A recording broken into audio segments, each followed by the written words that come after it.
GSL addition 7 का खेले जाने वाला छठा मुकाबला जनाब 11 बिजवात ने चपड़ार क्रिकेट क्लब को शानदार मुकाबले के बाद 9 विकेट से हरा कर ये मुकाबला अपने नाम कर लिया। इस बड़े इवेंट में अपना शानदार आगाज कर दिया। पहले बल्लेबाजी करते हुए चपड़ार सीसी ने 134 रन का हदफ सेट किया, जिसमें मुअज्जम भट्टी की जानिब से शानदार बल्लेबाजी रही। 67 रन बनाकर टॉप स्कोरर और वन मैन शो इनिंग खेली। इनके साथ कोई भी बल्लेबाज इनका साथ ना दे पाया। सरमच्चा बेस्ट बॉलिंग फिगर में रहे। इनके साथ बाकी बॉलर्स ने भी भरपूर साथ दिया। हदफ के ताक़ुब में टीम जनाब 11 बजवात ने अच्छी बल्लेबाजी की और इस हदफ को 13.5 ओवर्स में अपने नाम कर लिया। मुजाहिद 62 रन और इनके साथ फरहद शाह 56 रन बनाकर टॉप स्कोरर रहे।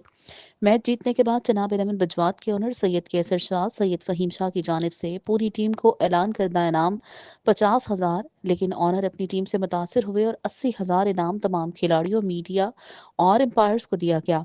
मैन ऑफ द मैच मुजाहिद और सरमद शाह को GSL स्पोर्ट्स की जानिब से 4,000 रुपये और एक खूबसूरत ट्रॉफी इनाम दिया गया। पहली जीत हासिल करने पर जनाब 11 बजवात को दिल से मुबारकबाद पेश करते हैं। Media partner PNP sports news, Sialkot.